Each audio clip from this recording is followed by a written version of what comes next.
우리가 꿈꾸는 나라, 그곳은 우리의 고향. 손에 잡히지는 않아도 믿음으로 그곳을 보내. 그곳이 실존하기에 우리가 함께할 꿈을 꾸기에 아무것도 없는 자 같으나 모든 것을 가진 자로다. 우리가 꿈꾸는 나라, 그곳은 우리의 고향. 손에 잡히지는 않아도 믿음으로 그곳을 보내. 그곳이 실존하기에 우리가 함께할 꿈을 꾸기에 아무것도 없는 자 같으나 모든 것을 가진 자로다.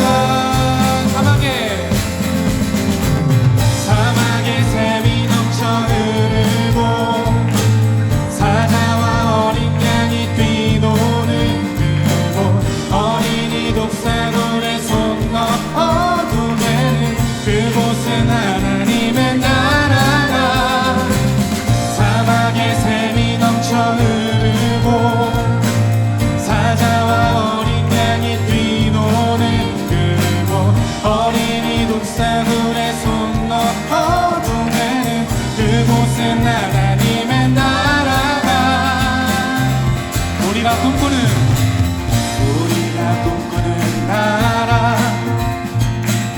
그곳은 우리의 고향. 손에 잡히지는 않아도 믿음으로 그곳을 보내. 그곳이 실존하기에 우리가 함께 꿈을 꾸기에 아무것도 없는 자 같으나 모든 것을 가진 자로다. 사막에 샘이 넘쳐 흐르고 사자와 어린 양이 뛰노는 그곳, 어린이 독사돌에 손 넣어 두게는 그곳은 하나님의 나라가. 사막에 샘이 넘쳐 흐르고 사자와 어린 양이 뛰노는 그곳, 어린이 독사돌에 손 넣어 두게는 그곳은 하나님의 나라가. 그날은 속히 오리라. 그날은 속히 오리라. 아멘. 그날은 속히 오리라. 그날은 속히 오리라.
믿으나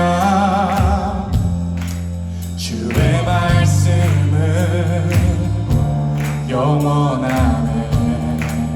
나의 마음 주의 성전이 되어 나의 마음 주의 성전이 되어 영원한 주의 말씀을 향해 주의 마음 있는 곳으로 나의 삶 주의 말씀을 따라 이루실 주의 나라를 향해 주의 시선 있는 곳 주님의 마음이 있는 곳 주님의 시선이 있는 곳 내가 있길 원하네. 광야에 꽃을 피우시고 사막에 강물을 내시는 주의 놀라운 손길 푸른 마르고 꽃은 시드나 주의 말씀은 영원하네. 전능하신 주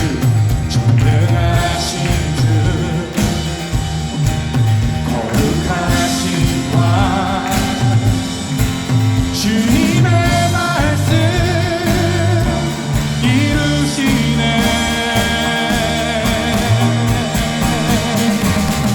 나의 마음 주의 성전이 되어 영원한 주의 말씀을 향해 주의 마음 있는 곳으로 나의 삶 주의 성승을 따라 이루실 주의 나라를 향해 주의 시선 있는 곳으로 나의 마음 주의 성전이 되어 영원한 주의 말씀을 향해 주의 마음 있는 곳으로 나의 삶 주의 말씀을 따라 이루실 주의 나라를 향해 주의 시선 있는 곳 주님의 마음 있는 곳 주님의 마음 있는 곳 주님의 시선 있는 곳 내가 있기 원하네. 주님의 마음 있는 곳 주님의 시선 있는 곳 내가 있기 원하네.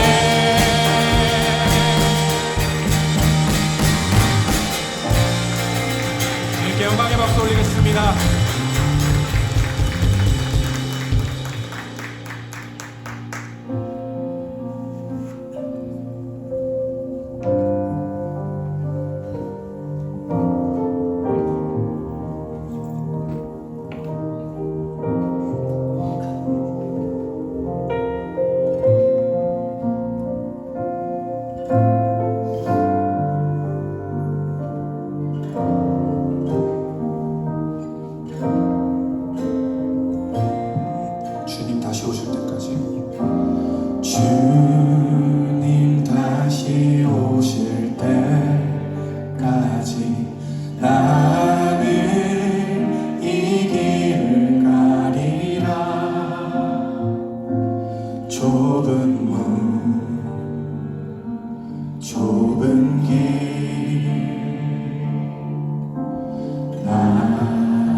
맞아주시니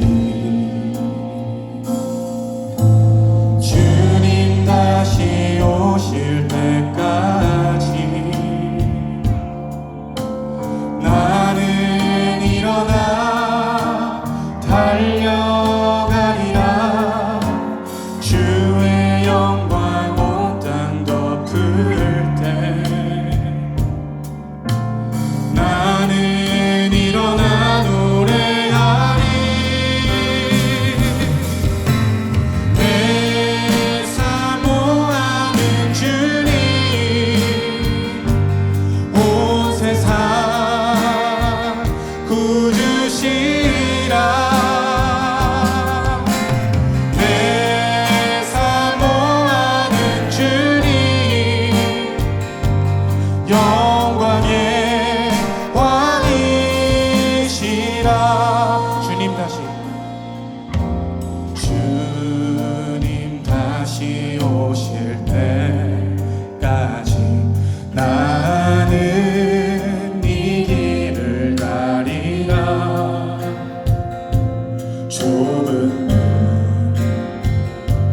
좁은 길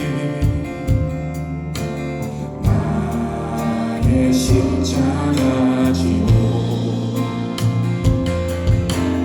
나의 가는 이 길 끝에서 나는 주님을 보리라. 영광의 주님 나를 맞아주시리. 주님 다시 오실 때까지 나는 일어나 달려가리라. 주의 영광 온 땅 덮을 때 나는 일어나 노래하리. 내 사모하는 주님 온 세상 구주시라. 내 사모하는 주님 영광의 왕이시라. 내 사모하는 주님 내 사모하는 주님 온 세상 구주시라. 내 사모하는 주님 영광의 왕이시라.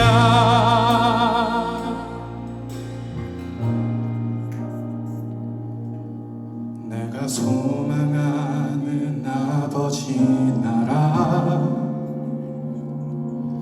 주님 오시는 그날 완성되리.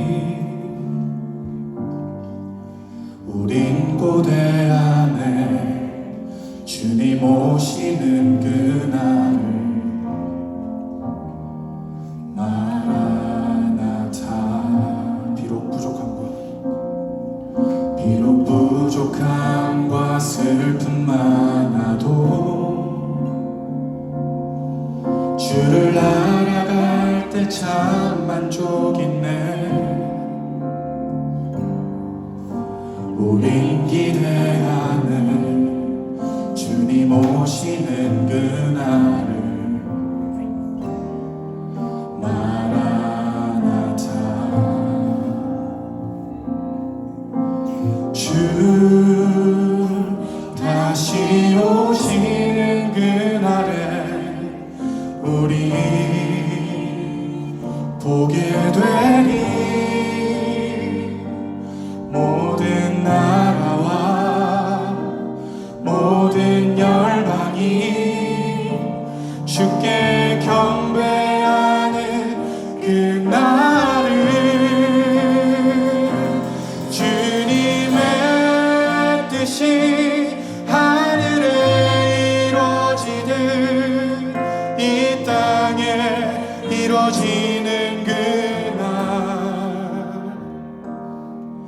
모든 아픔 모든 눈물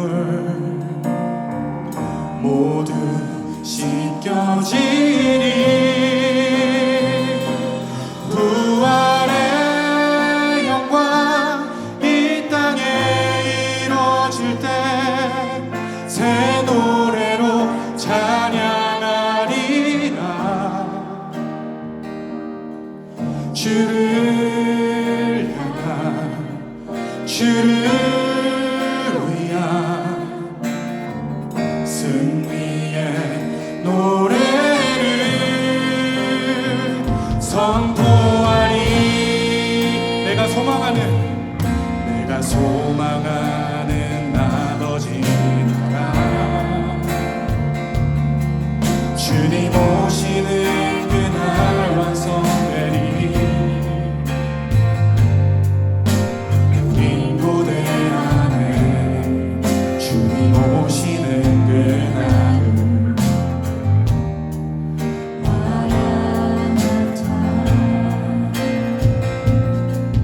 비록 부족함과 슬픔 많아도 주를 알아갈 때 참 만족있네. 우린 기대하네 주님 오시는 그날을. 마라나타 주 다시 오시는 그날에 우리 보게 되니 모든 나라와 모든 열방이 주께 경배하는 그날을. 주 다시 오시는 그날에 주 다시 오시는 그날에 우리 보게 되니 모든 나라와 모든 열방이 주께 경배하는 그날을. 주님의 뜻이 하늘에 이루어지는 이 땅에 이루어지는 그날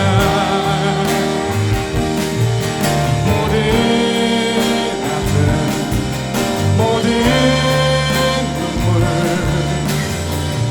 모두 씻겨지니 부활의 영광 이 땅에 이루어질 때 새 노래로 찬양하리라. 주를 향한 주를 위한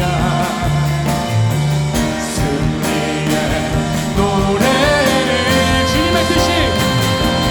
주님의 뜻이 하늘에 이루어지는 이 땅에 이루어지는 그날 모든 아픔 모든 눈물 모두 씻겨지니 부활의 영광 이 땅에 이루어질 때 새 노래로 찬양하리라. 주를 향한 주를 위한 승리의 노래를 선포하리. 기도하며 나아가겠습니다. 주님, 저희가 저희 세상 속에서 빛과 소금의 역할 잘 감당할 수 있기를, 그리고 주님, 저희가 이렇게 찬양 올린 가사대로 주님이 오실 날을 기대하고 기다립니다. 하지만 주님, 저희가 지금 살고 있는 저희 각자 위치해 있는 곳도 다 충분히 하나님의 나라가 될 수 있다고 저는 믿습니다. 주님, 저희가 진정한 예배자가 될 수 있도록 도와주시옵소서. 저희 각자 있는 위치에서 빛과 소금 될 수 있도록 도와주시옵소서.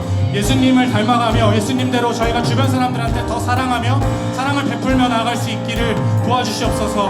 하나님, 또 우리 말씀 통해 우리 또 이 세상에서 빛과 소금 될 수 있게 도와주시고, 하나님 말씀 전해주실 목사님을 위해서 또 기도하기 원하고, 하나님 저희 말씀 붙잡고 살아갈 수 있는 그 지혜 늘 허락해달라고 기도하겠습니다.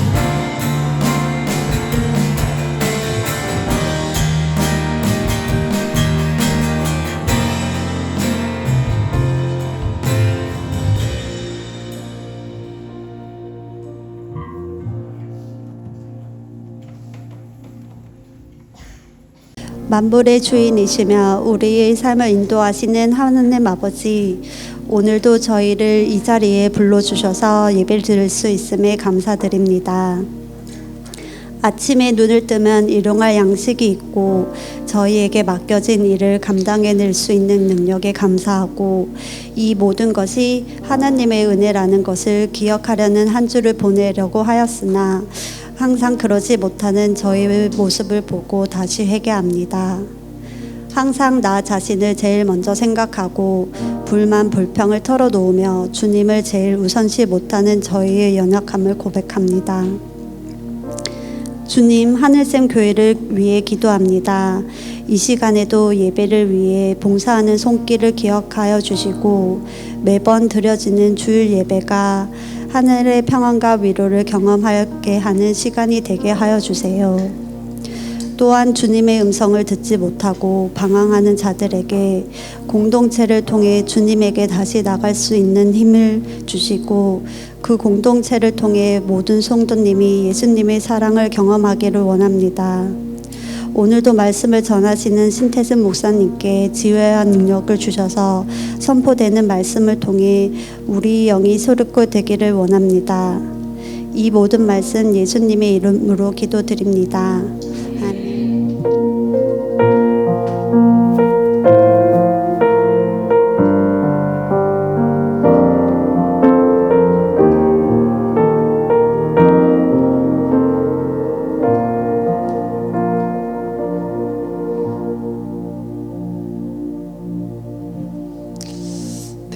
몇 가지 간구 말씀드립니다. 오늘 주일 식사는 우리 주일 가정교회 별로 이렇게 식사를 합니다. 그래서 가정교회별로 또 이렇게 좀 유익한 은혜로운 그런 시간들 보내시고요. 또 다음 주는 또 남성교회 모임이 있습니다. 지난주 광고 드렸던 대로 우리 남성도님들이 이렇게 다 같이 한 자리에 모였던 시간들이 한 번도 없었던 것 같습니다. 그래서 다음 주 우리 이제 성도님들도 저를 닮아서 그런지 운동하시는 걸 별로 안 좋아하시는 분들이 있어가지고 운동 족구하면서 좀 이렇게 친해져 볼까 했는데 그렇게 좀 적성이 안 맞는 분이 있는 것 같아서 그 외에 그냥 이제 또 그저 모이는 시간, 또 모이기를 힘쓰라고 하시지 않았습니까? 그래서 우리 남성도님들 전체가 또 모이는 그 시간에 의미가 있다고 생각해서 오래 모이지 않습니다. 오래 시간 하지 않고 잠깐 이렇게 서로 얼굴 마주하고 또 우리 또 한 번도 인사 못 해보신 분들도 있으니까 같이 좀 인사도 나누는 그러한 시간들 가지려고 합니다. 그래서 다음 주 주일 식사 후에 잠깐 우리 남자 성도님 전체가 모이는 시간을 가지도록 하겠습니다.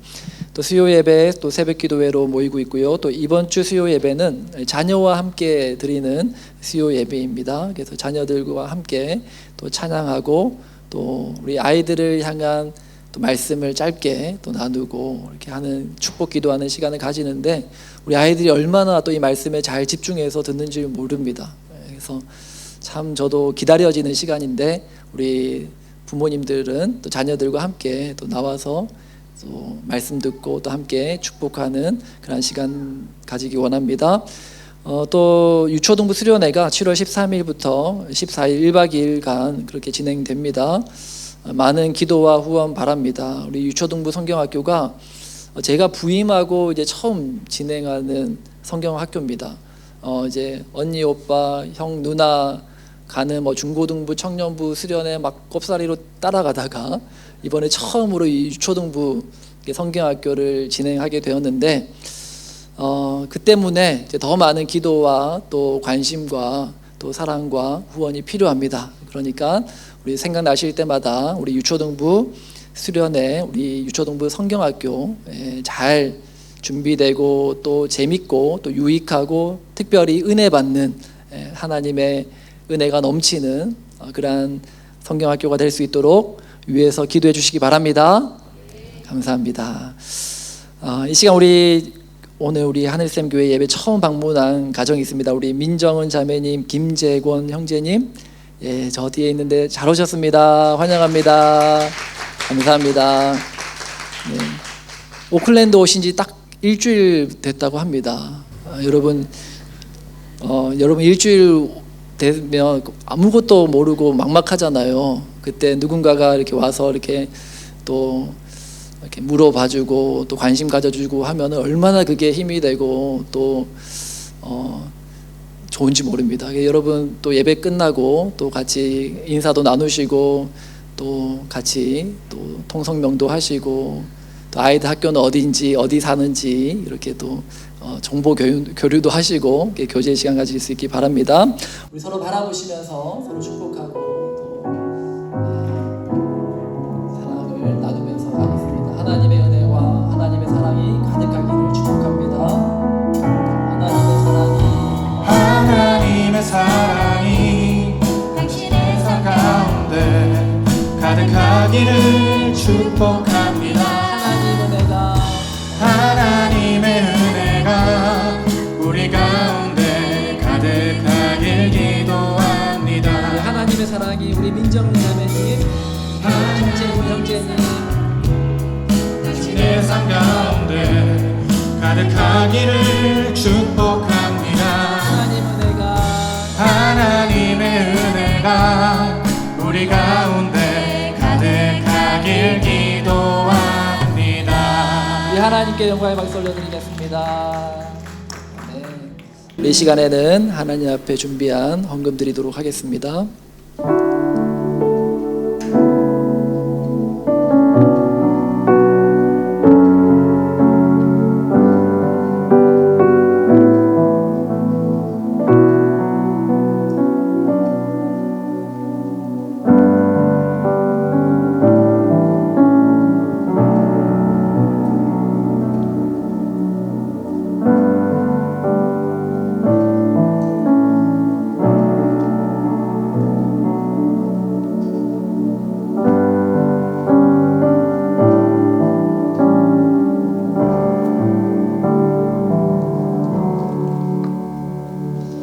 사랑과 은혜가 충만하신 하나님 아버지 감사합니다. 또 우리의 마음을 담은 예물을 주님께 올려드립니다.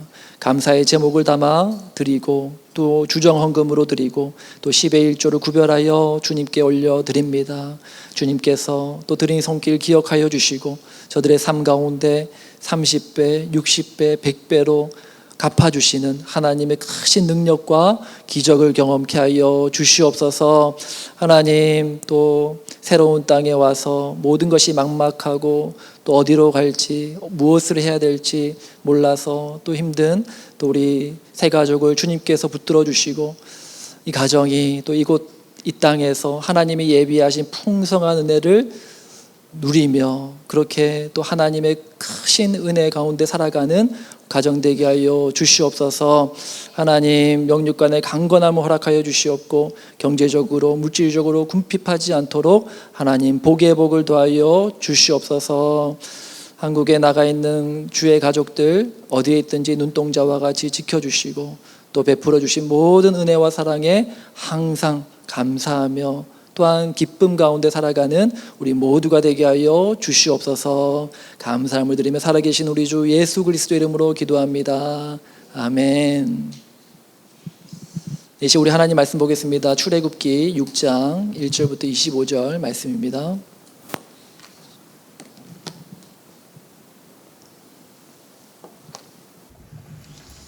출애굽기 6장 1절부터 25절 말씀 저와 한 절씩 교독하도록 하겠습니다. 여호와께서 모세에게 이르시되 이제 내가 바로에게 하는 일을 내가 보리라. 강한 손으로 말미암아 바로가 그들을 보내리라. 강한 손으로 말미암아 바로가 그들을 그의 땅에서 쫓아내리라. 하나님이 모세에게 말씀하여 이르시되 나는 여호와이니라. 내가 아브라함과 이삭과 야곱에게 전능의 하나님으로 나타났으나 나의 이름을 여호와로는 그들에게 알리지 아니하였고 가나안 땅 곧 그들이 거류하는 땅을 그들에게 주기로 그들과 언약하였더니 이제 애굽 사람이 종으로 삼은 이스라엘 자손의 신음 소리를 내가 듣고 나의 언약을 기억하노라. 그러므로 이스라엘 자손에게 말하기를 나는 여호와라. 내가 애굽 사람의 무거운 짐 밑에서 너희를 빼내며 그들의 노역에서 너희를 건지며 편팔과 여러 큰 심판들로서 너희를 속량하여 너희를 내 백성으로 삼고 나는 너희의 하나님이 되리니 나는 애굽 사람의 무거운 짐 밑에서 너희를 빼낸 너희의 하나님 여호와인 줄 너희가 알지라. 내가 아브라함과 이삭과 야곱에게 주기로 맹세한 땅으로 너희를 인도하고 그 땅을 너희에게 주어 기업을 삼게 하리라. 나는 여호와라 하셨다 하라. 모세가 이와 같이 이스라엘 자손에게 전하나 그들이 마음의 상함과 가혹한 노역으로 말미암아 모세의 말을 듣지 아니하였더라. 여호와께서 모세에게 말씀하여 이르시되 들어가서 애굽 왕 바로에게 말하여 이스라엘 자손을 그 땅에서 내보내게 하라. 제가 여호와 앞에 아뢰어 이르되 이스라엘 자손도 내 말을 듣지 아니하였거든 바로가 어찌 들으리이까. 나는 입이 둔한 자니이다. 여호와께서 모세와 아론에게 말씀하사 그들로 이스라엘 자손과 애굽 왕 바로에게 명령을 전하고 이스라엘 자손을 애굽 땅에서 인도하여 내게 하시리니라. 그들의 조상을 따라 집의 어른은 이러하니라. 이스라엘의 장자 르우벤의 아들은 한옥과 발루와 헤스론과 갈미니. 이들은 르우벤의 족장이요. 시므온의 아들들은 여무엘과 야민과 오핫과 야긴과 소할과 가나안 여인의 아들 사울이니 이들은 시므온의 가족이요. 레위의 아들들의 이름은 그들의 족보대로 이러하니 게르손과 고핫과 므라리요. 레위의 나이는 137세였으며 게르손의 아들들은 그들의 가족대로 림니와 시므이요. 고핫의 아들들은 아므람과 이스알과 헤브론과 우시엘이요. 고핫의 나이는 133세였으며 므라리의 아들들은 마흘리와 무시니 이들은 그들의 족보대로 레위의 족장이요. 아므람은 그들의 아버지의 누이 요게벳을 아내로 맞이하였고 그는 아론과 모세를 낳았으며 아므람의 나이는 137세였으며 이스알의 아들들은 고라와 네벡과 시그리요. 우시엘의 아들들은 미사엘과 엘사반과 시드리요. 아론은 암미나답의 딸 나손의 누이 엘리세바를 아내로 맞이하였고 그는 나답과 아비후와 엘르아살과 이다마를 낳았으며 고라의 아들들은 아실과 엘가나와 아비아삽이니 이들은 고라 사람의 족장이요. 함께 있습니다. 아론의 아들 엘르아살은 부디엘의 딸 중에서 아내를 맞이하였고 그는 비느하스를 낳았으니 이들은 레위 사람의 조상을 따라 가족의 어른들이라. 아멘. 모세와 아론이 바로 왕 앞에 가서 하나님께서 전하라고 말씀하셨던 그 말들을 하였죠. 그 이후로 굉장히 일이 더 꼬여버렸습니다. 바로는 작업 관리자들에게 명령을 내려서 이스라엘 백성들을 더 힘들게 해라. 그전에는 벽돌을 만들 재료를 가져다 줬지만 이제는 그들이 직접 재료를 구해서 벽돌을 만들어 건축을 쌓게 해라. 그렇게 이전보다 더 힘든 일을 시켰습니다. 모세와 이스라엘 백성들은 이제 바로의 거절로 인해서 모든 것이 막혀버린 그러한 상황이 되었습니다. 그런 상황 속에서 하나님은 다시 한 번 더 모세와 아론에게 그리고 이스라엘 백성들에게 말씀하십니다. 똑같은 말을 몇 번이나 반복하는지 모르겠습니다. 모세도 그렇고 이스라엘 백성들도 그렇고 하나님의 말씀을 그대로 받아들이지를 못하니까 하나님은 포기하지 않으시고 끝까지 그들이 듣고 순종할 때까지 반복해서 말씀하십니다. 그리고 오늘 말씀에 보니까 먼저 과거에 아브라함, 이삭, 야곱과 맺었던 언약을 상기하며 말씀하십니다.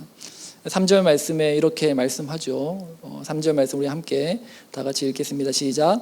내가 아브라함과 이삭과 야곱에게 전능의 하나님으로 나타났으나 나의 이름을 여호와로는 그들에게 알리지 아니하였고, 그들에게 전능의 하나님으로는 나타났지만 하나님의 이름을 여호와로는 알리지 않았다. 이 말이 무슨 뜻인가 하면은 그들에게 하나님의 나라에 대한 약속은 주셨지만 어떻게 그 하나님의 나라를 구체적으로 이루어 가실지, I will be who I will be, 너희가 내가 어떤 하나님이 될지를 보게 될 것이다.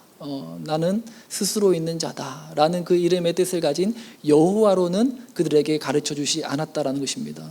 그러나 이제 하나님은 모세에게 그리고 이스라엘 백성들에게 하나님께서 그들을 향한 구원과 또 그 구원을 이루어 가시는 그 계획에 대해서 아주 상세하게 세부적으로 구체적으로 알려주시겠다라는 그러한 말씀입니다. 그 내용이 이제 6절부터 8절까지 기록되어 있습니다. 6절은 무엇을 말합니까? 하나님께서 출애굽, 구원, 이스라엘 백성들을 이집트의 그 힘든 노역에서 끄집어내어 구원하실 것에 대한 약속의 말씀입니다. 자, 그리고 그들을 압제하고 학대했던 이집트를 이제 심판을 내리겠다라는 그러한 예고의 말씀을 하시고요. 그리고 이제 하나님께서 예비하신 적과 꿀이 흐르는 가나안 땅으로 너희들을 인도하실 것에 대한, 이스라엘 백성들을 인도하실 것에 대하여 약속하시는 말씀을 하십니다. 그리고 하나님은 모세에게 이 모든 사실을 이스라엘 백성들에게 빠짐없이 전해라, 그렇게 말씀하셨죠. 자, 모세는 하나님이 시키는 대로 이스라엘 백성들에게 가서 하나님의 약속의 말씀을 전했어요. 자, 그런데 이스라엘 백성들의 반응이 참담합니다. 오늘 9절 말씀에 이렇게 반응합니다. 우리 함께 다 같이 읽겠습니다. 모세가 이와 같이 이스라엘 자손에게 전하나 그들이 마음의 상함과 가혹한 노역으로 말미암아 모세의 말을 듣지 아니하였더라. 하나님의 말씀을 있는 그대로 전했는데 이스라엘 백성들의 세 가지 반응. 첫 번째는 그들의 마음이 상했다. 원어의 뜻은 그들의 영혼이 메말랐다. 생기가 없고 무기력한 상태가 되었다라는 뜻입니다. 영적 침체에 빠진 거죠. 이스라엘 백성들이 집단적으로 우울증에 빠졌고 공황장애 상태에 놓인 것입니다. 자, 왜 이런 상태가 됐느냐? 그 이유를 두 번째, 가혹한 노역으로 말미암아 그렇게 됐다, 그렇게 말씀합니다. 이스라엘의 영적 침체의 원인은 그들이 가혹한 노동으로 인해서 그렇게 됐다라는 거죠. 바로가 이스라엘 백성들의 이제 힘든 노동을 더 가중시키니까 그들이 영적으로 더 피폐해지고 메말라가게 된 것입니다. 그리고 사람의 몸은요, 영과 육으로 이루어져 있고 또 이것은 분리되지 않습니다. 영과 육은 늘 함께 있는 것입니다. 그렇기 때문에 영혼의 상태는 내 육체의 건강에 영향을 미치게 되고요. 또 내 육체의 건강의 상태도 내 영혼의 영적 상태에도 이제 영향을 미치게 됩니다. 우리 스트레스를 받는 일이 있으면 마음에 어떤 정서에 문제가 생기게 되면 그것이 이제 육체적인 문제로 이렇게 드러나지 않습니까? 우리가 소시적에는 그렇지 않은데 나이가 들면 들수록 조금 스트레스 받고 또 신경 쓰는 일이 있으면 머리가 아프다든지 또 소화가 안 된다든지 우리 청소년들은 잘 모를 수 있어요. 근데 저도 그랬거든요. 뭐 돌을 씹어 먹어도 다 소화시켜던, 아무리 뭐 스트레스를 받는 일이 있어도 전혀 밤잠 설칠 일이 없었던, 잠만 잘 잤는데 요즘에는 그렇지가 못한 것 같습니다. 예. 조금만 이제 스트레스 받고 좀 신경 쓰는 일이 있으면 소화 안 되고 또 머리 아프고 또 잠을 설치는 일이 있습니다. 반대로 몸이 피곤하고 힘들면 마음도 한없이 약해지죠. 몸 건강할 때는 세상 무서운지 모르고 살다가 이제 큰 병이 한번 들고 나면 자신감을 상실해 버리고 굉장히 의기소침해지는 것을 보게 됩니다. 갱년기 우울증도 그런 거 아닙니까? 예. 나이가 들면서 몸에 문제가 생기니까 이것이 마음의 정서적인 문제로도 이어지는 것입니다. 자, 그러나 사실 더 큰 문제는 무엇입니까? 육체의 피곤함으로 영적인 침체에 빠지는 것도 문제지만 더 심각한 것은 그 결과 모세의 말, 즉 하나님의 말씀을 듣지 않게 되었다라는 것입니다. 영혼이 메마르고 육체가 피곤해도 주의 말씀을 듣는 자는 그 영과 육이 다시 소성케 된다라고 성경은 말씀합니다. 시편 19편 7절에도 여호와의 율법은 완전하여 영혼을 소성시키며, 또 이 말씀은 나의 고난 중에 위로라, 주의 말씀이 나를 살리셨기 때문이다. 또 잠언서의 이 잠언서의 이 솔로몬도 이렇게 말합니다. 그것은 얻는 자에게 생명이 되며, 하나님의 말씀을 얻는 자에게는 생명이 되며 그의 온 육체에 건강이 됨이니라. 자, 그런데 육체가 피곤하니까 그 결과 영혼의 생기가 없고 메마르게 되고 거기에 하나님의 말씀조차 듣지 않으니까 어떻게 되겠습니까? 이 모든 것이 악순환인 거예요. 자, 그리고 이것은 누구의 예상이었습니까? 바로 왕의 예상이 적중한 거예요. 바로 왕이 이스라엘 백성들에게 더 가혹한 노역을 하게 했던 목적이 뭐였습니까? 모세의 말을 듣지 못하게 하려고. 저들이 광야로 가서 우리가 하나님을 예배해도 될까요? 라는 생각을 할 틈을 조차 주지 않겠다라는 것이 바로의 계획이었던 것입니다. 그 바로의 전략이 제대로 먹힌 거예요. 그럼 바쁘고 피곤해서 말씀 생활, 기도 생활 멈추면 10중 8구 영적 침체가 오게 됩니다. 그럼 바쁘고 피곤해도 밥은 챙겨 먹고 다니시죠? 예. 아무리 바빠도 하루에 3끼는 다 못 챙겨 먹어도 2끼 또는 1끼 정도는 먹는단 말이에요. 바쁘면 차 안에서 빵과 우유로 때울지언정 어떻게든지 먹어야 산다 생각하면서 이렇게 아무리 피곤해도 아무리 바빠도 먹는 것은 챙겨 먹습니다. 마찬가지입니다. 우리가 아무리 바쁘고 피곤하고 힘들어도 우리 영혼의 허기를 채우는 하나님의 말씀도 먹어야 될 줄 믿습니다. 믿음은 들음에서 난다라고 하잖아요. 우리가 가만히 앉아서 말씀을 묵상할 여유가 없고 또한 그러한 시간들이 없다면은 출퇴근길에도 하나님의 말씀을 들을 수 있는 거잖아요. 예. 요즘에는 듣는 성경 많거든요. 드라마 성경, 굉장히 성경을 드라마틱하게 이 연기자들이 이렇게 녹음해서 유튜브에 검색만 하면은 얼마든지 찾을 수 있습니다. 그런 거 듣는 거예요. 참 감사한 지난주 제가 설교 말씀을 통해서 여러분들에게 어떤 말씀을 드렸습니까? 광야에서 절기를 지키는 것, 우리가 할 수 있는 이 꿈쩍도 하지 않은 이 세상을 바라보면서 하나님이 우리에게 요구하신 것이다. 예배를 사수하자, 그런 말씀을 드렸습니다. 그랬더니 그 때문인지 모르겠지만 수요 예배 인원이 평소보다 늘었어요. 부흥했어요. 그래가지고 제 마음 가운데 그래도 이렇게 말씀에 순종함으로 나왔다라고 믿고 싶은 거예요. 마찬가지로 이번 주도 여러분들에게 적용할 수 있는 말씀을 드립니다. 여러분, 우리 하늘샘교회 유튜브 구독하셨습니까? 아직도 안 하신 분 있는 것 같습니다. 여러분, 구독하시고 뭐도 해야 돼요? 좋아요는 안 하셔도 됩니다. 좋아요는 안 하셔도 돼요. 알람 설정 하셔가지고, 알람 설정 안 하면은 뭐 올라왔는지도 몰라요. 그냥 뭐 수많은 구독한 채널에 밀려가지고 저렇게 밀려가잖아요. 근데 알람 설정하면은 항상 이렇게 영상이 뜨고 하면은 알람이 온단 말이죠. 언제든지 들어가서 볼 수 있어요. 새벽기도 설교도 제가 하루 지나면 다 내리지만 여러분 알람 설정하시면은 하루 지나도 볼 수 있어요.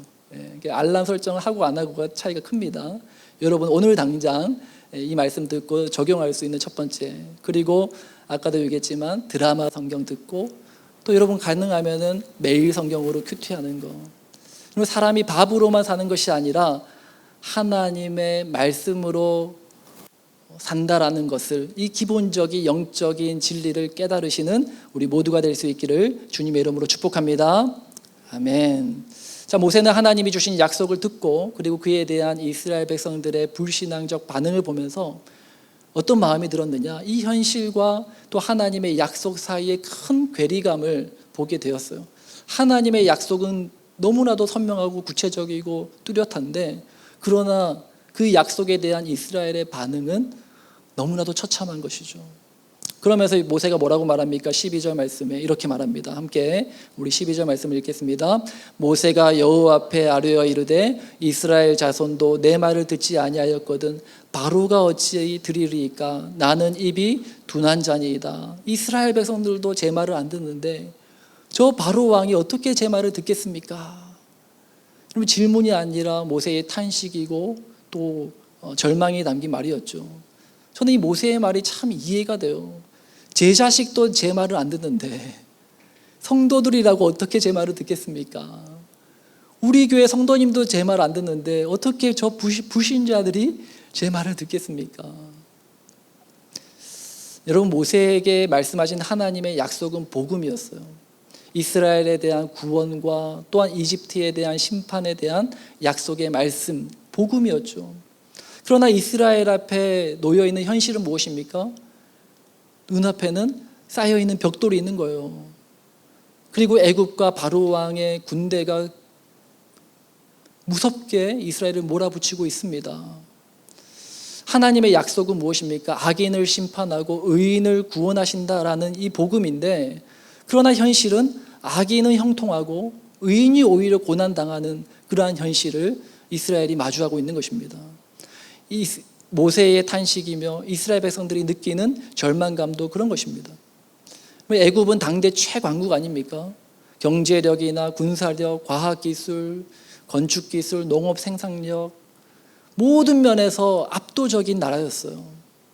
그러면 이스라엘 백성들 눈에도 하나님을 섬기는 우리는 노예인데, 그런데 저 하나님을 모르고 우상을 숭배하는 저 이집트 사람들은 왜 이렇게 떵떵거리며 잘 사는 것일까? 그런 의문이 들지 않았겠습니까?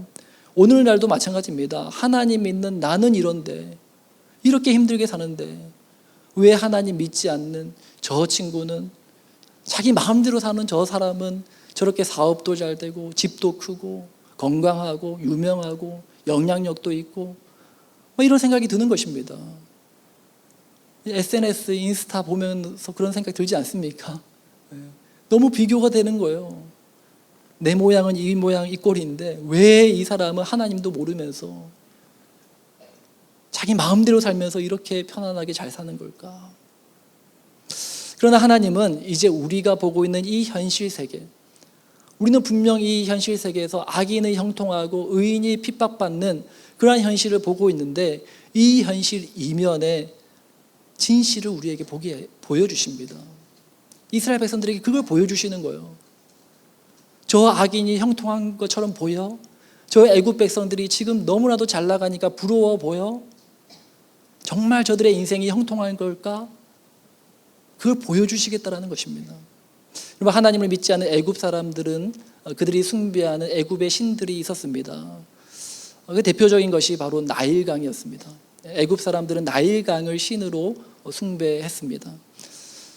그들은 애굽의 생명은 나일강에 달려있다라고 믿었습니다. 왜냐하면 나일강의 강물이 풍족해야 농사가 가능했기 때문입니다. 오늘날 사람들에게 나일강은 어떤 것입니까? 통장의 잔고, 그죠? 그리고 집값, 투자, 연금, 안정된 직장, 메마르지 않는 나일강 같은 거예요. 물론 이 자체가 나쁜 게 아닙니다. 나쁜 거 아니에요. 그러나 하나님보다 이것들이 나를 안전하게 지켜줄 것이라고 생각한다면 이것 또한 우상이 될 수 있다는 거예요. 돈은 말합니다. 나만 있으면 안전할 거야. 그러나 충분한 돈을 가진 사람들도 여전히 불안해요. 돈은 만족을 약속하지만 사실 끝없는 갈증만 줄 뿐입니다. 또 애굽 사람들이 숭배했던 신들 가운데 하나는 태양신이 있습니다. 바로도 태양신의 아들로 그렇게 여겨졌습니다. 당시 이 애굽 사회에서 태양신은 정치, 사회, 가학, 문화, 예술 등 모든 문명의 중심이었어요. 오늘날로 따지면 과학, 기술, 인간의 이성, 그리고 그 자체가 절대적 권위로 치는 이 세상의 형태들, 바로 그 당시 애굽 사람들이 태양신을 숭배하는 것과 같은 겁니다. 이성을 사용하는 거 좋은 거죠. 과학을 연구하는 것도 좋은 겁니다. 기술 발전 좋은 거죠. 그러나 그것이 이제 하나님 필요 없어. 이렇게 기술이 발달했는데 뭐 이제 하나님 필요해. AI가 이렇게 좋은데, AI한테 물으면 다 나오는데 하나님 앞에 기도할 필요가 뭐가 있어. 그런 시대잖아요. 근데 이것 자체가 이제 우상이 되는 시대라는 것입니다. 여러분, 스마트폰이 가져온 기술 문명의 혜택이 크죠. 하지만 저는 가끔 그런 생각이 합니다. 스마트폰이 없던 시절이 그립다. 여러분, 그런 생각 안 해보셨습니까? 지금은 카톡 한 통에 여러 통 이렇게 장문의 카톡도 쉽게 보낼 수 있잖아요. 녹음해서 보낼 수도 있고 사진을 찍어서 보낼 수도 있고. 근데 옛날 스마트폰이 없던 시절에는 문자 한 통에 30원. 그러니까 이 80자 정도 됐나요? 아무튼 그 되게 적은 그 안에 모든 내용을 다 담아서 보내야 되니까 얼마나 고심하면서 생각하면서 문자 한 통을 보냈는지 모릅니다. 그때의 그 감성, 열심히 편지에 꾹꾹 눌러 쓰면서 마음을 전했던 그 시절. 근데 지금은 그냥 스마트폰이 생기니까 물질적인 혜택은 너무나도 좋지만, 문명의 혜택은 너무나도 편안하지만, 그러나 한편으로는 잃어버리는 이 삭막함, AI 시대에 사람들이 사람과 대화하는 게 아니라 AI가 대화하는 거예요. 기술은 발전했지만 인간 존재의 의미는 해결하지 못한 거. 사람들은 현대사회에 오히려 기술 문명이 발전했지만 더 불안하고 더 외롭고 더 우울해지고 더 정체성의 혼란을 가져다주는 그러한 시대를 살아가고 있다라는 것입니다. 그리고 이 당시 애굽 사람들이 숭배했던 신은 파라오였습니다. 그 당시 바로는 단순한 정치적 지도자가 아니었습니다. 거의 신적인 존재로 여겨졌어요. 태양신의 아들로 그렇게 숭배되었습니다. 파라오 왕은 세상에서 가장 강한 권력자였습니다. 그렇게 신의 아들로 추앙받고 막대한 부와 군대를 거느린 사람이었습니다. 그러나 그 파라오도 두려운 게 있었어요. 무엇이 두려웠을까요? 이 권력을 잃을까 봐, 자신의 통제력을 잃게 될까 봐, 체면을 잃게 될까 봐, 자신의 신적 권위가 무너질까 봐 두려웠던 거예요. 그러니까 마지막까지 하나님께 무릎 꿇지 않고 완강한 태도로 보인 거 아닙니까? 오늘날로 따지면 권력, 힘, 스펙을 얻기 위해서 물불 가리지 않는 시대, 권력을 하나님처럼 숭배하는 사람들은 권력을 가지면 내가 이 세상에서 자유로워질 것이다 라고 생각하지만, 그러나 사실은 권력을 잃게 될까 봐 항상 두려운 거예요. 악인이 형통해 보이지만 사실 그 내면에는 우리가 알지 못하는 욕망과 불안과 두려움이 그 안에 있다는 것입니다. SNS, 인스타그램 보면은 너무나도 화려해 보이고 너무나도 편안해 보이고 좋아 보이지만, 그러나 그 내면 안에는 여전히 해결되지 않는 더 자극적이고 더 큰 것을 원하고 늘 두렵고 불안하고 초조하고 사람들의 인정에 목마르고 좋아요 못 받으면 어떡하나, 인정 못 받으면 어떡하나, 그런 마음들이 그 내면에 있다는 것입니다. 하나님은 이와 같은 애굽에 대하여 이렇게 선포하십니다. 출애굽기 12장 12절 우리 함께 다 같이 읽겠습니다. 시작. 내가 그 밤에 애굽 땅에 두루다니며 사람이나 짐승은 막론하고 애굽 땅에 있는 모든 처음 난 것을 다 치고 애굽의 모든 신을 내가 심판하리라. 나는 여호와라. 하나님께서 애굽 사람들이 숭배하는 그 모든 신들을 내가 심판하겠다. 하나님은 나일강을 피바다 되게 하셨어요. 애굽 사람들이 그렇게 숭배하는 신처럼 받들었던 나일강을 피가 되게, 죽음의 강이 되게 하셨다는 것입니다. 애굽 사람들이 자신들의 안전을 보장해 주던 그 가축들에게 돌림병이 일게 되어 만드셨어요. 그리고 3일 동안 태양이 완전히 가려져서 흑암이 그의 애굽 땅을 뒤덮게 하셨습니다. 장자의 죽음으로 바로의 아들, 그 신적 권위를 자랑하던 바로의 권력이 무너져 버린 거예요. 애굽에 임한 10가지 재앙은 애굽의 신들에 대한 하나님의 심판이었다라는 것입니다. 자, 그리고 하나님은 이와 같이 악인의 형통함 가운데 숨겨진 진실을 알려주시고, 뿐만 아니라 하나님의 약속 안에 숨겨진 진리 또한 보여주십니다. 모세와 이스라엘 백성들의 눈에는 자신들보다 더 형통해 보이는 애굽 왕 파라오와 그 백성들 앞에서 하나님은 하나님 나라 백성을 향한 하나님의 언약의 증거를 보여주세요. 오늘 우리가 읽었던 6장 말씀에는 하나님과 모세의 대화, 그리고 이스라엘 백성들의 영적인 침체에 대한 말씀을 보여주신 후에 갑자기 14절부터 뜬금없이 이스라엘의 족보가 기록되어 있습니다. 그런데 특이한 것은 이스라엘의 12지파의 족보가 다 기록된 게 아니고 루벤, 시므온, 레위 지파, 이 세 개의 지파의 가족들의 족보만 언급되어 있습니다. 그리고 루벤, 시므온은 딱 한 절씩밖에 없어요. 그런데 레위 지파의 족보에 대해서는 10개의 구절을 할애하면서 아주 상세하게 기록하고 있습니다. 다시 말해서 이 족보는 아론과 모세에 속한 레위 지파의 족보다라는 것을 알 수 있습니다.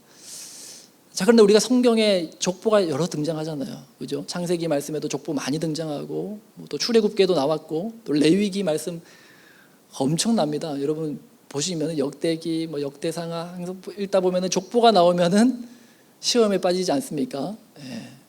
그냥 이제 스킵하시는 분들도 많을 거예요. 근데 여러분 족보가 등장하면은 우리 어성경 하신 분들은 족보 용법 기억하시죠? 족보를 볼 때 뭘 유심히 봐야 될까요? 그렇죠. 첫사람과 끝사람. 이 족보에 처음 등장하는 사람이 누구고, 또 이 족보의 마지막에 등장하는 사람이 누군지가 족보에 담겨진 진리를 발견하는 방법이에요. 족보에 처음 등장하는 그 사람은 앞에 나왔던 이 모든 하나님의 구원 역사를 이제 마무리 짓는 사람이고, 또 가장 이 족보가 발견하는 마지막 사람은 앞으로 하나님의 역사를 이루어갈 주인공이 되는 사람이거든요. 자, 오늘 이 출애굽기 6장에 나와 있는 이 족보의 첫사람은 누굴까요? 루벤이 아니라 레위입니다. 왜냐하면 이 레위 족보에 대해서 기록하고 있는 책이기 때문이죠.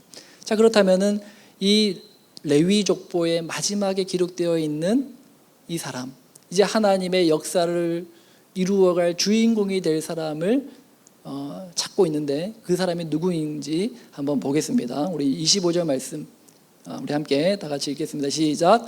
아론의 아들 엘르아살은 부디엘의 딸 중에서 아내를 맞이하였고 그는 비느하스를 낳았으니 이들은 레위 사람의 조상을 따라 가족의 어른들이라. 자, 레위 지파 족보의 가장 마지막에 찾아내는 사람이 누구예요?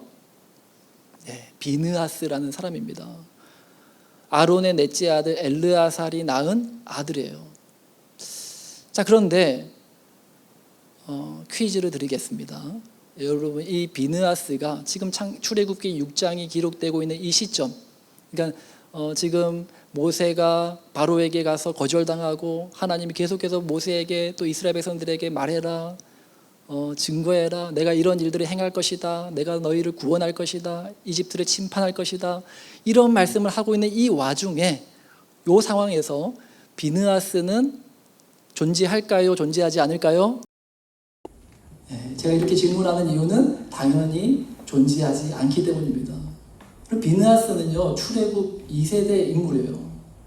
출애굽한 이스라엘 백성들 가운데 나중에 가나안 땅에 들어간 사람은 모세와 아론밖에 없습니다. 광야 38년의 시간 동안에 출애굽에서 나온 모든 이스라엘 백성들은 다 죽어버려요. 그리고 출애굽 2세대, 광야에서 태어난 출애굽 2세대가 이제 여호수아와 함께 가나안 땅에 들어가게 되죠. 자, 그런데 제가 아까 모세와 아론이라고 했나요? 모세와 아니고 여호수아와 갈렙입니다. 수정합니다. 여호수아와 갈렙 제외하고는 다 가나안 땅에 못 들어갑니다. 자, 비느하스는 출애굽 2세대란 말이에요. 광야에서 태어났습니다. 그러니까 지금 출애굽 이전의 상황이기 때문에 아직 비느하스가 태어난 시점이 아니란 말이죠. 그런데 왜 이 레위 족보의 마지막에 비느하스를 발견하고 이 레위 족보를 마치는 것일까? 비느하스가 누구인지를 알아야 돼요. 비느하스는 이제 출애굽 2세대를 이끌었던 리더 중에 한 사람인데 그가 행했던 굉장히 유명한 업적, 사건이 하나 있습니다. 이제 출애굽 2세대가 가나안 땅의 길목, 거의 이제 조금만 더 가면 가나안에 다다랐는데 모압 광야를 지나가야 됐습니다. 그 당시 이제 모압의 왕이 발락이라는 왕인데 두려운 거예요. 그들이 이스라엘 백성들이 우리 땅을 지나가면서 우리와 전쟁을 하게 되면 우리가 이스라엘에 패배하면 어떡하나 두려움에 떨고 있는데 발락이 이제 발람이라는 당대 최고의 선지자를 사주해서 저 이스라엘 백성들을 저주해달라고 그렇게 이야기를 합니다. 이 발람이 몇 번의 시도를 하지만 그러나 하나님이 그들을 축복하시니까 발람도 어떻게 할 수가 없는 거예요. 저주를 하려고 갔더니 축복의 말이 나오는 거예요. 그러니까 도저히 해도 안 되니까 발람이 꾀를 내가지고 발락에게 한 가지 방법이 있습니다. 내가 아무리 해도 저 이스라엘 백성들을 넘어뜨릴 수 없지만 저주할 수 없는데 저들을 망하게 하는 딱 하나의 방법이 있는데 그거 제가 가르쳐 드릴 테니까 그대로 하십시오. 그게 뭘까요? 이제 모압 왕에게 모압에서 가장 이쁜 미스 모압 가장 아름다운 이 미녀들을 선별해서 그들을 이제 모압 광야에 딱 이제 이스라엘 백성들이 지나가는 길목에 둔 거예요. 그리고 이스라엘 백성들의 남자를 유혹하게 만든 겁니다. 그리고 이스라엘 남자들의 많은 남자들이 그 모압 여인의 유혹에 넘어간 거예요. 그 일로 인해서 엄청난 재앙이 이스라엘 백성들에게 내립니다. 24,000명이 죽는 전염병으로 죽게 되는 하나님의 재앙이 임하게 되는데 그때 그 전염병 재앙을 그치게 한 장본인이 바로 비느하스라는 거예요. 비느하스가 백주대낮에 이 이스라엘 남자와 저 모압 여인과 행음하러 들어가는 남녀를 처단하면서 그 일로 인하여 하나님의 진노가 끝나게 됩니다. 그리고서 하나님이 말씀하시는 여기 민수기 25장 12절과 13절 말씀입니다. 우리 함께 다 같이 읽겠습니다. 시작. 그러므로 말하라. 내가 그에게 내 평화의 언약을 주리니 그와 그의 후손에게 영원한 제사장 직분의 언약이라. 그가 그의 하나님을 위하여 질투하여 이스라엘 자손을 속죄하였음이니라. 여기서 중요한 것은 하나님이 주신 것은 단순한 보상이 아니라 평화의 언약이었다라는 것입니다. 이것은 인간이 만들어낼 수 있는 평화가 아니라는 것입니다. 죄 가운데 무너진 공동체를 하나님이 붙들어 주신, 하나님이 다시 세워주시는 언약적 평화였다는 것입니다. 더 놀라운 사실은 이 언약이 단지 비느하스 개인에게만 머물지 않고 그의 후손에 이르기까지 이 제사장 언약이 되게 하셨다는 것입니다. 즉 하나님은 이렇게 말씀하시는 거예요. 죄가 깊어질수록 공동체가 무너질수록 인간의 힘으로 회복할 수 없을수록 하나님은 여전히 언약을 통해 구원의 계보를 끊지 않으신다라는 것입니다. 그래서 출애굽기 6장의 족보 속에 아직 태어나지도 않은 이 비느하스를 등장시키셔서 내가 이제 지금 당장은 너희가 고난 가운데 있지만 내가 앞으로 너희들에게 구원을 약속한다. 내가 반드시 너희를 구원의 길로 이끄실 것이다라는 그러한 약속을 하고 계신다라는 것입니다. 그러나 이 민수기 25장의 비느하스 언약은 완성된 구원이 아니라 예표죠. 그림자죠. 이것이 예표하고 있는 궁극적인 언약은 무엇입니까? 히브리서 7장 27절 함께 읽습니다. 시작. 그는 저 대제사장은 먼저 자기 죄를 위하고 다음에 백성의 죄를 위하여 날마다 제사 드리는 것과 같이 할 필요가 없으니 이는 그가 단번에 자기를 드려 이루셨습니다. 여기서 말하는 그는 누구입니까? 예수 그리스도. 예수 그리스도께서 하나님의 진노 자체를 십자가에서 완전히 해결하신 영원한 대제사장 되신다라는 것입니다. 비느하스는 칼을 들었지만 예수님은 자신의 생명을 들여 구원을 완성하신 거예요. 십자가를 통해서 인류 전체의 죄와 심판을 끝내신 것입니다. 그래서 출애굽기 6장의 약속, 너희를 구원하겠다, 너희를 내 백성 삼겠다, 내가 너희 하나님이 되겠다, 이 약속은 결국에는 그리스도를 통해서 온전히 성취되는 언약입니다. 예수님은 새로운 출애굽을 이루신 분이시죠. 죄와 사망과 우상과 두려움의 애굽에서 우리를 건져내신 분이십니다. 더 이상 반복되는 제사가 아니라 단 한 번의 십자가로 완성된 구원을 이루신 분이십니다. 오늘 우리의 신앙은 약속을 기다리는 신앙이 아니라 이미 완성된 약속 안에 거하는 신앙인 줄 깨달으시는 저와 여러분 되시기를 예수님의 이름으로 축복합니다. 말씀의 결론은 말씀입니다. 우리 찬양팀 도와주시고, 그러므로 여러분, 악인의 형통을 부러워할 필요 없습니다.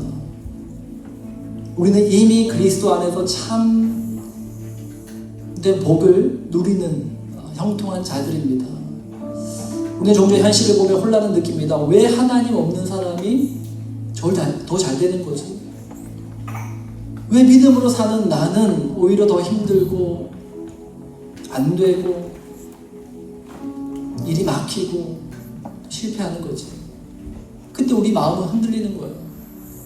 그러나 하나님은 이 출애굽기 6장 전체를 통해서 분명히 말씀하십니다. 보이는 형통이 전부가 아니다. 애굽이 강해 보이고 부유해 보이고 애굽 사람들이 아무 문제 없어 보이지만, 그러나 하나님은 그들의 실체를 드러내시는 거예요.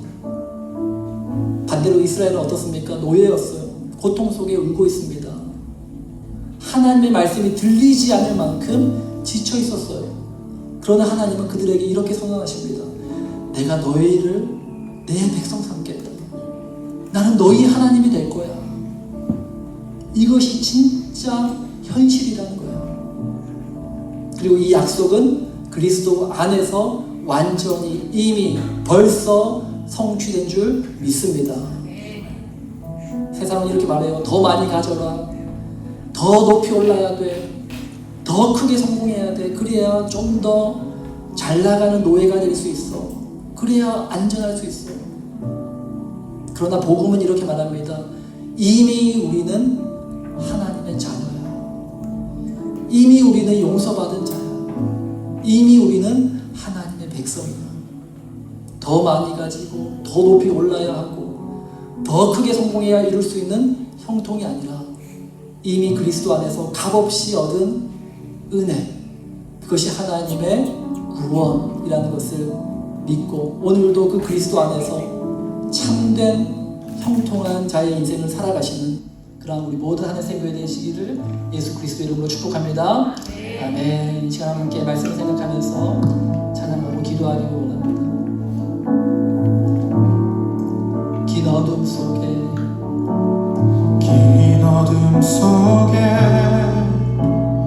영광의 일이 잃고 죄와 절망의 단식 소리만 있네. 주의 사랑은 여전히 날 기다리시며 날 부르시네. 하나님은 나의 꺼지지 않는 등불이시니 주는 나의 빛 구원이시니 내가 누구를 두려워하리.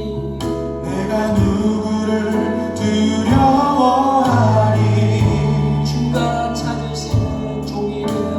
찾으시는 종이 되어 나는 주만 섬기리.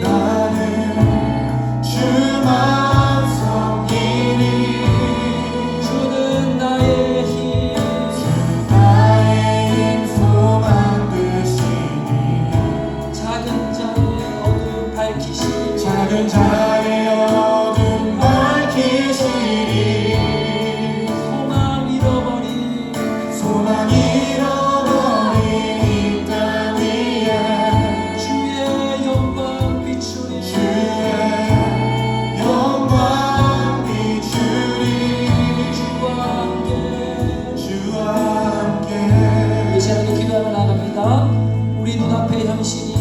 바쁘고 힘들어도 하나님의 약속을 믿고 그리스도를 통한 진짜 형통함을 누리며 살게 하여 주시옵소서.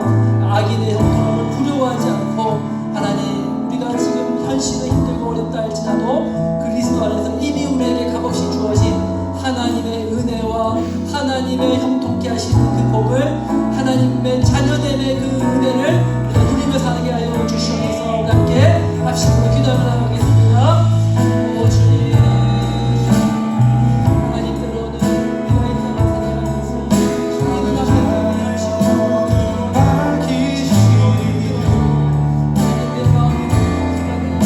하나님의 마음을 하나님의 말씀이 들리지 않을 정도로 주와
하나님 아버지, 하나님의 언약은 끝나지 않습니다.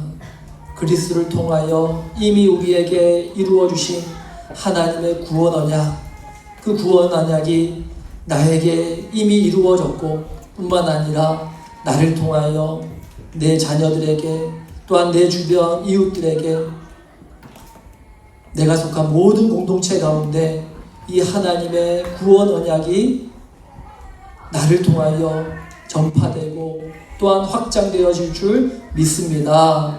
하나님, 우리가 그 그리스도를 통한 구원 언약을 우리가 오늘도 붙잡고 살아가게 하여 주시고 악인의 형통함, 하나님을 믿지 않는 자들이 이 땅에서 잘 사는 것을 보고 부러워하는 자가 아니라 이미 내가 얻은 이 하나님의 엄청난 은혜와 복을 우리가 깨닫고 그 은혜 가운데 자유함으로 형통함 가운데 주님의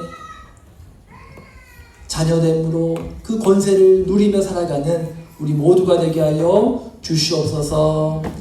이제는 우리 주 예수 그리스도의 은혜와 하나님의 크신 사랑과 성령의 내주 교통하심이 그리스도 안에서 누리는 하나님의 참된 형통함을 깨닫고 악인의 형통함을 부러워하지 않고 주님 안에서 자유하며 복된 인생을 살아가기로 결단하며 나아가는 우리 모든 하늘샘 교회와 그와 관계된 모든 것 위에 이제로부터 영원까지 함께 있을지어다.